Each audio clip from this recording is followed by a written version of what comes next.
Have you ever tried to learn a new skill, like maybe a foreign language, or perhaps how to code, or even just how to play an instrument, and you found yourself completely, hopelessly paralyzed? Oh, yeah. People hit that wall all the time. Right. I mean, you know the exact feeling. You spend hours memorizing all the technical rules. You study the syntax. You read the textbook cover to cover. You highlight all the exceptions to the rule. Exactly. But then the second you actually have to do the thing, like the moment you have to speak to a native speaker or write a script from scratch or strum a chord progression in front of a teacher, your mind just goes completely blank. It's like your brain just shuts off. Totally. You are so intensely bogged down by, the right way to do it, and you're so terrified of making a structural mistake that you can't actually execute the skill at all. It is an incredibly common wall that people hit, usually right when they transition from beginner to intermediate. Right. They have this tendency to, conflate intellectual understanding with practical ability. Oh, for sure. We operate under the assumption that if we just stare at the blueprint long enough, the house will somehow build itself. Right. Which obviously doesn't work. Not at all. Yeah.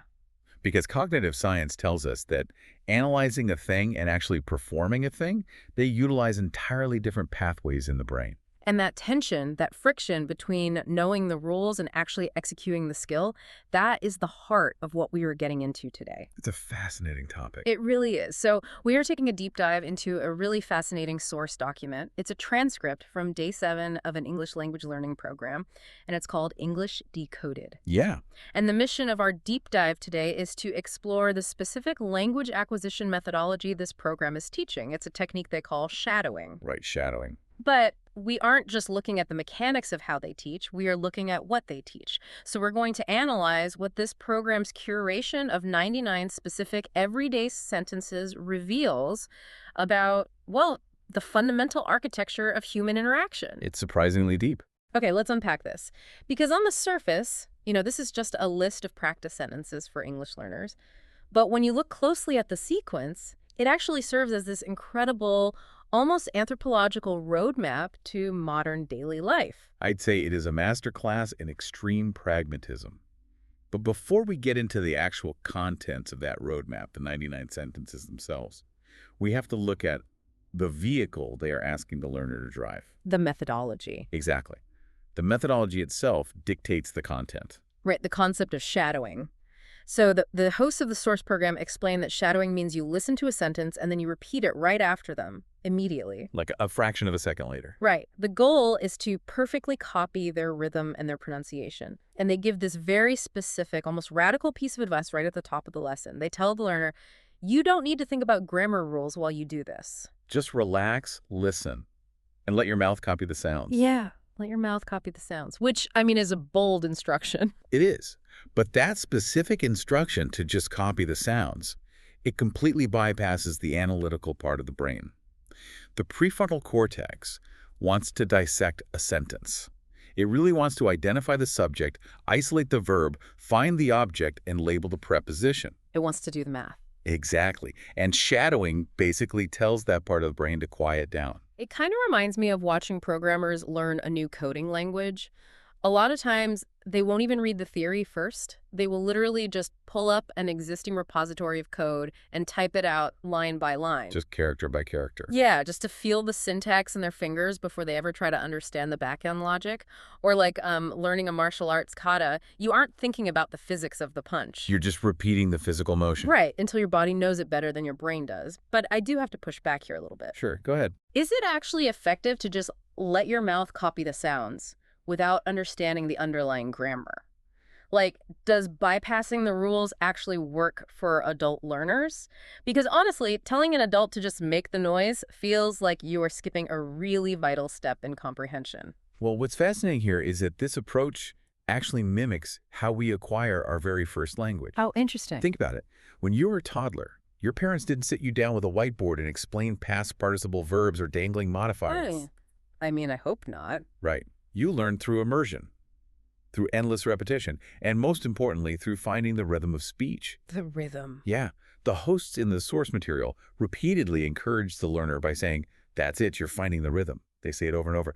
That underscores a vital truth about human communication. Which is? That language is as much a physical, muscular, and musical habit as it is an intellectual one. Wow, calling it a muscular habit is a wild way to frame it. You are essentially building muscle memory for your mouth and vocal cords. And they lean heavily into the neuroscience of that muscle memory, too. They explicitly advise the learners to practice these sentences again right before bed. Because it helps them remember. Exactly. As they put it, it really helps things stick. Oh, which taps into memory consolidation during sleep? Yes. During the REM cycle, your brain is actively pruning and strengthening neural connections based on what you experienced that day. Makes sense. So by making the practice auditory and physical, rather than sitting at a desk agonizing over grammar worksheets, they are trying to embed these phrases directly into the learner's subconscious, almost like an involuntary reflex. Okay, so we're bypassing the analytical brain and building pure physical muscle memory. But muscle memory is notoriously permanent. It is. I mean, if you program a bad swing into a golfer, it ruins their game for years. So that leads us to the most crucial part of this document. What exactly are they programming into these learners' mouths? Well, the curriculum is highly intentional. If you analyze the structure of these 99 sentences, they effectively map out the baseline of human existence. That sounds intense. It's brilliant. The designers utilize a concept similar to embodied cognition. They start with the absolute immediate physical environment of the learner, and then they slowly expand outward. Oh, I noticed that. The spatial awareness of the curriculum is incredible. The first few topics are aggressively mundane. Like, they don't start with, hello, my name is, or asking for directions to the museum. No, they don't. They start with a module called Getting Ready to Go Out.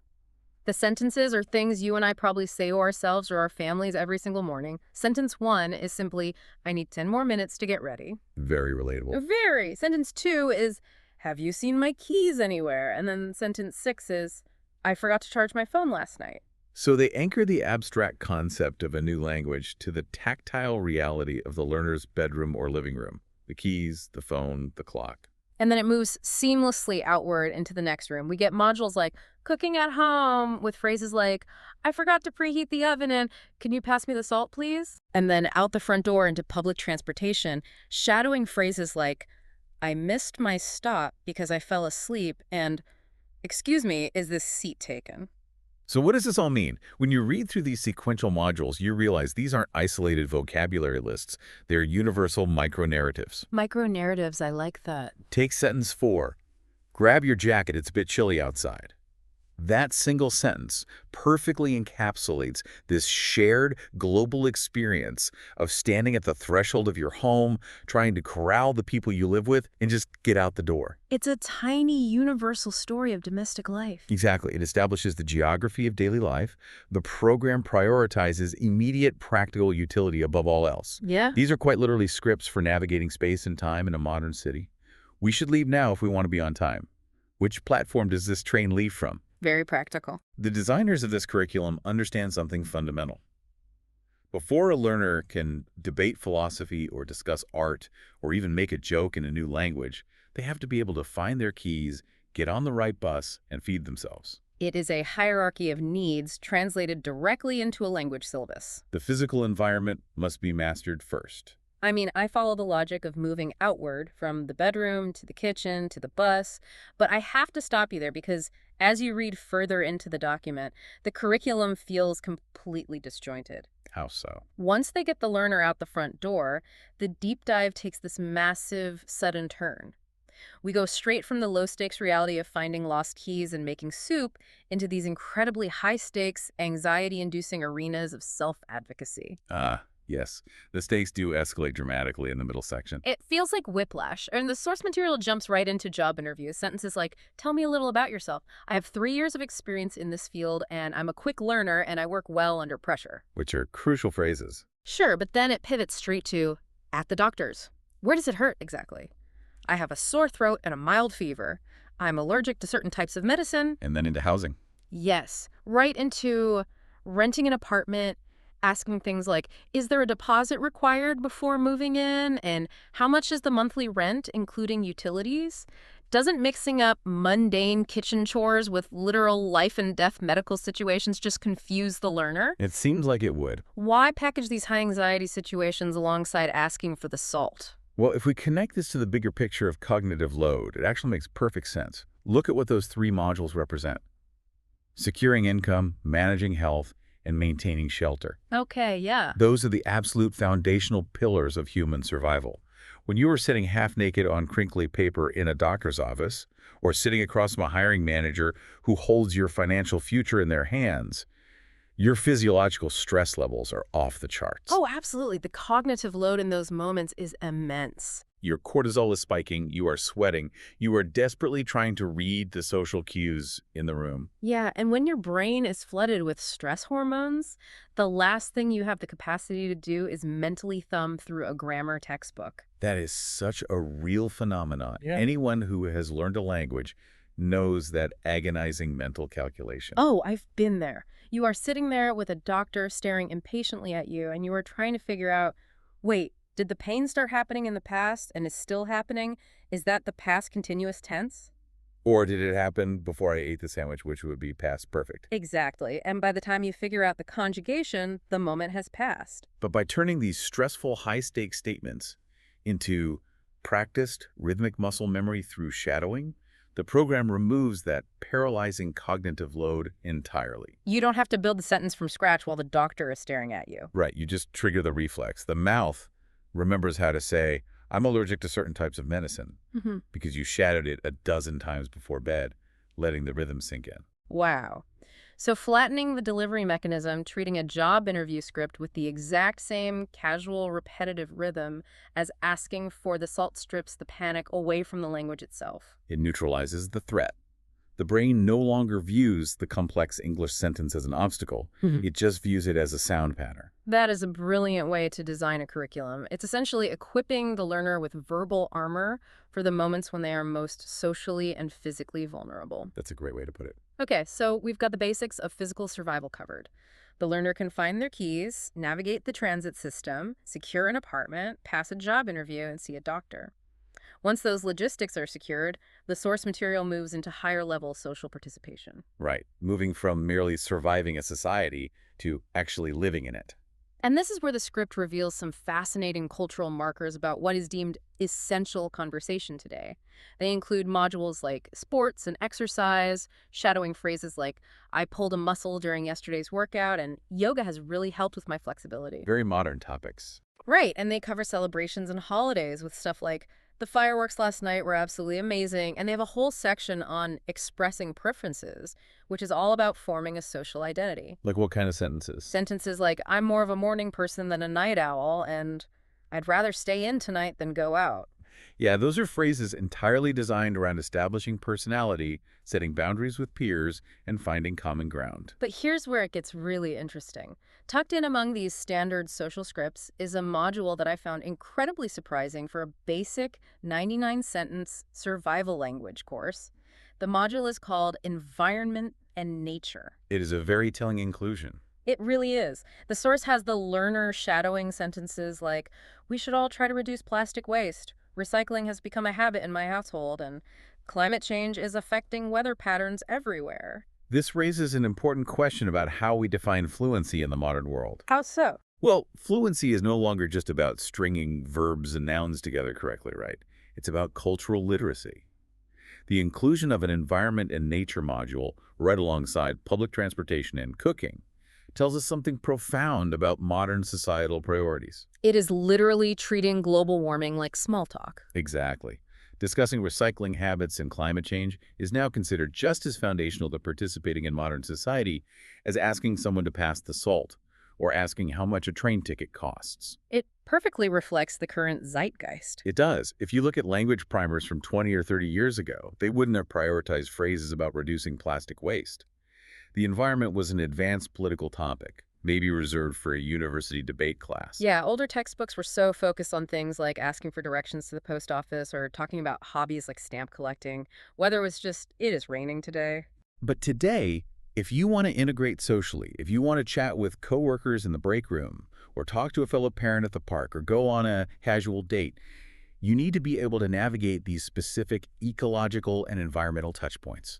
It has shifted from advanced debate to basic conversational currency. Precisely. And the sentences they chose in this module, like planting trees can really help the environment, or the air quality here has gotten much worse, they are just so ubiquitous. They are the background hum of modern life. They really are. It's almost like the creators of this curriculum held up a mirror to society and asked, what do people actually talk about when they are just existing together in a shared space? And the answer they found is deeply revealing. We talk about being tired. We talk about the frustrations of our commute. We talk about our underlying health anxieties. We define ourselves by whether we prefer tea or coffee or staying in versus going out. And we talk about the changing climate around us. That is the modern human experience, distilled into 99 sentences.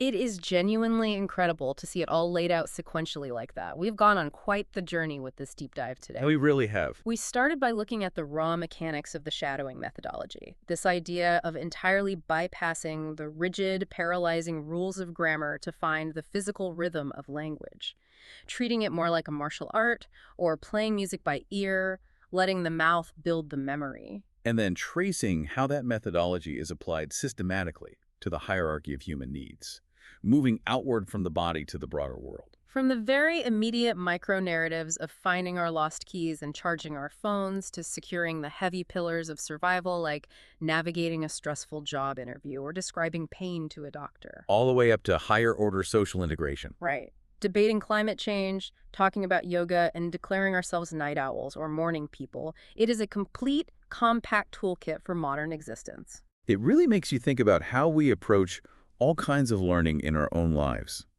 And for you listening, whether you are prepping for a high-stakes corporate meeting, trying to catch up on a totally new technological field, or learning a new creative skill yourself, consider the wisdom of this shadowing approach. Yeah, ask yourself, are you getting too bogged down in the grammar and the rigid rules of your industry? Are you paralyzed by the fear of making a structural mistake? Staring at the blueprint instead of picking up a hammer. Exactly. Maybe there is an opportunity in your own life to just practice the rhythm of this skill, to mimic the experts, to repeat the motions, to type out the code line by line until it becomes muscle memory. Until it becomes second nature. Right, and that heavy cognitive load just falls away, leaving you free to actually perform. Bypassing the paralysis of the rules to just find the rhythm, it is an incredibly liberating way to look at personal growth.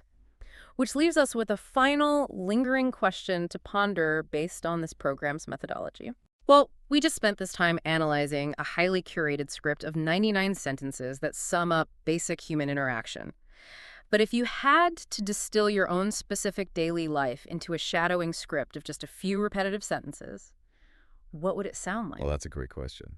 What are the highly specific, incredibly mundane phrases that you repeat every single day to your family, to your coworkers, to yourself, without even realizing they have become the subconscious soundtrack of your existence? It is something to think about next time you're rushing out the front door looking for your keys.